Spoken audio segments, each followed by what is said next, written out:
السلام عليكم. اليوم بدنا نحضر الكبة المبرومة من أطيب وألذ وأفخم أنواع الكباب. إن شاء الله بنحضرها بطريقة كتير سهلة وبسيطة وسريعة. هلأ إن شاء الله بنروح على طريقة التحضير. بنبلش بسم الله. أول شيء أنا بدي أخفق الهبرة. أنا عندي هون شي 600 جرام هبرة. الهبرة يعني اللحمة ما فيها دهن أبدا، شايفين؟ طبعا لازم يكون متوفرة عنا هي محضرة الطعام، إذا ما متوفرة ممكن تطلبوا من اللحام يخفق لكم إياها كمان بيصير. أنا عندي هون 600 جرام. لازم تنطحن معنا تصير مثل الكريم، ضروري نحط لها قطع ثلج. نخفقها.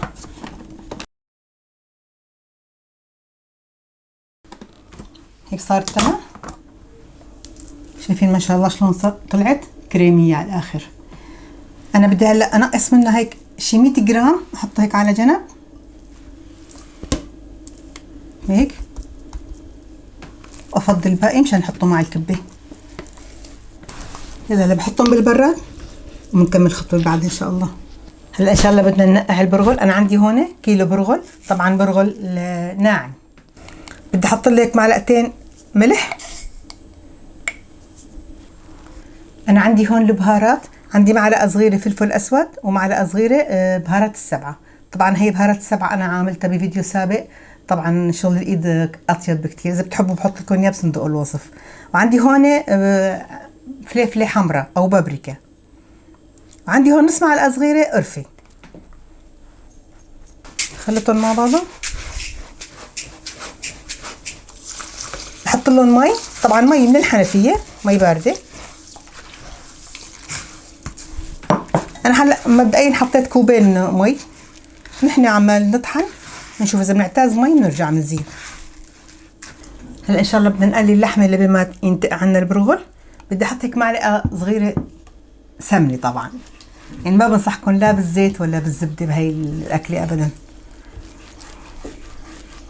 عندي هون بصله، هي في ناس حتى ما بيحطوا له بصل، بس انا بحب البصل مع اللحمه، بتعطي نكهه اطيب. طبعا حط لك شوي صغيره ملح عشان تتقلى معنا بسرعه البصله. انا عندي هيك البصله تقلت، شايفين هيك بتصير شفافه. عندي هون كيلو لحمه، طبعا لحمه مفرومه ناعم، نقول لها كباب نحن. حط لها بهاراتها راسا. عندي معلقه صغيره فلفل اسود، معلقه صغيره بهارات السبعه، ونص معلقه صغيره قرفه. طبعا هذا القرفه خياري كمان، ممكن تحطوه ممكن لا، بس هو جد بيعطي نكهه طيبه. حط لها هيك معلقه كبيره ملح. هيك انا عندي اللحمه استوت، شايفين مهم ان تنشف ميتها ما ضل فيها مي. طبعا هون بتدوقوا اذا بدها ملح او بدها بهار بتظبطوها. هيك صارت عندي تمام. لا لازم هلا خليها تبرد عشان نكمل خطواتنا. هلا ان شاء الله بدنا نطحن البرغل. انا عندي هون البرغل صار له شي نص ساعه منقوع، هلا بدي اطحنه. بدي اضيف عليه هون هيك شي بصله مقطعه طبعا. يلا بسم الله. طبعا انا بدي اطحنه 3 ادوار، دورين بالبرغل لحالهم ودور الثالث مع اللحمه. يلا بسم الله.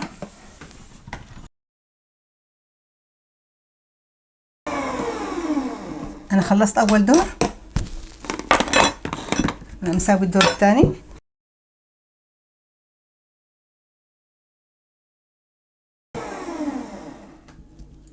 هي صار دور الثاني. لازم افضيها هيك بشغله كبيره مشان تستحكم، نخلطها احسن. طبعا عندي هي الهبره اللي خفقناها بالاول، لازم نستعمل ايدنا نخلطها كتير منيح قبل ما ندير الدور الثالث. انا بعد ما خلطتها كتير منيح بحب اسويهم هيك عصاصير، برجع بسويهم دور الثالث.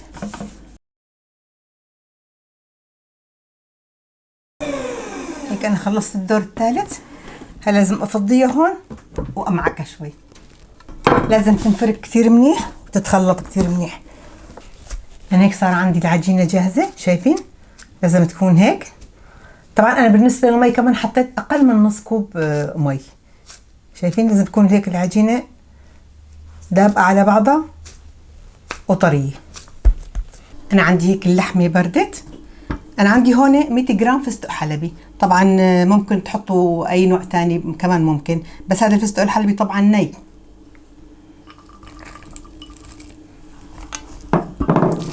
وهي الهبرة اللي طالعناها من البداية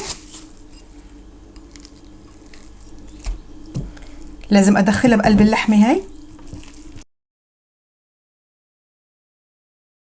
صارت عندي تمام. طبعا لازم تصير معنا هيك قطعة وحدة مشان وقت اللي نقطعها ما تفرط معنا الكبة. شايفين هيك صارت عندي جاهزة. هلا ان شاء الله بدنا نلف الكبة.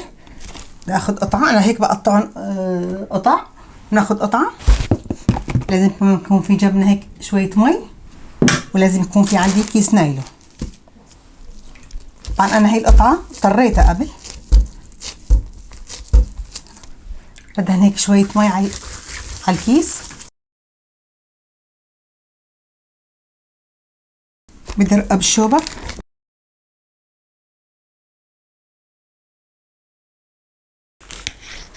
شايفين من الاول بنسوي هيك مستطيل بيصير علينا اسهل. يلا هلا بدي احط هاي الحشوة. حاول كمان نضغط عليها. بنسوي الكيس النايلون. شايفين بنشد هيك عليها.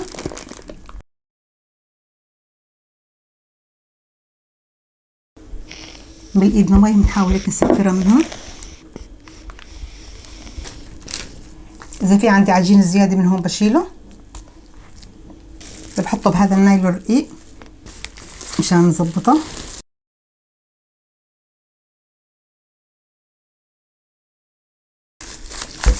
شايفين احسن طريقه هيك. نكبس عليها كتير منيح مشان ما يطلع فيه عنا فراغات. شايفين هيك صارت جاهزه.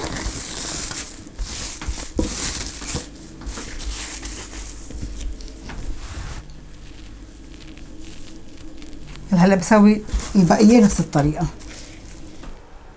انا خلصت حشي وهي الكميه طلعوا عندي 6 رولات. طبعا هي الكميه ممكن تشووا اللي بدكم اياه والباقي بتحطوه بالفريزر ما بصير له شيء ابدا، بس بتطالعوه مثلا قبل بليله نحطه بالبراد، ثاني يوم نشويهم ما بصير له شيء ابدا. هلا ان شاء الله بدنا نشويهم. نختار هيك صينيه. هلا بدنا ندهنها بالسمنه. طبعا هي الاكله ما بتزبط معها غير السمنه، لا بزبط مثلا الزبده او الزيت ابدا ما بزبط. الزيت بيبسها بتطلع يابسه، والزبده كمان فيها مي ما بتزبط معنا. هلا بدهنها هيك من كل الاطراف بالسمنه. طبعا ونقوا نوع سمنه كمان تكون طيبه بيكون اطيب. طبعا اذا كانت حيواني طبعا اطيب. ولا تخافوا من هي السمنه الزايد. طبعا بس تستوي كله بنرجع بنصفي الباقي.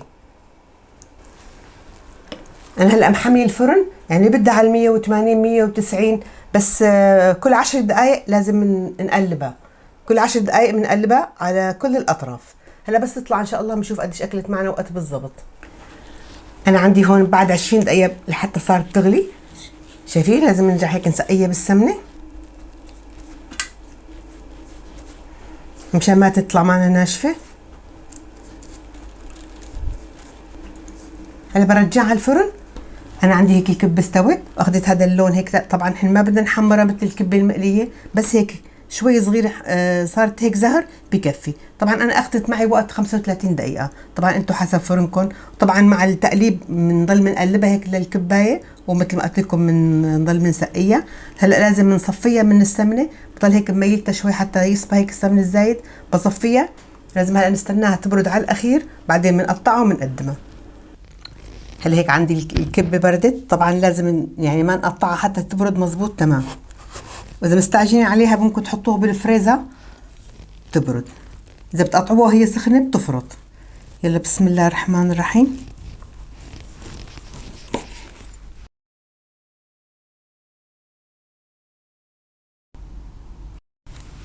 شايفين ما شاء الله. شايفين ما مبين يعني اللحمه من الكبه. شايفين تقسيمتها. طبعا بهاي المرحله هلا من تقدروا تسخنوها، بنحطها بالصحن، بنحطها بالميكرويف، او بتحبوا تحطوها بالفرن، بنرجع بنسخنها تطلع يعني غير شكل. جد هي الأكلة بتمنى أنكم تجربوها، كتير طيبة بالمناسبات بالعزايم، جد بتبيض الوجه ولا أطيب من هيك. بتمنى تجربوها. بتمنى طبعا إذا عجبتكم ما بتنسونا تحطوا لنا لايك واشتركوا بقناتي إذا ما كنتم مشتركين، وأهلا وسهلا بالجميع والسلام عليكم.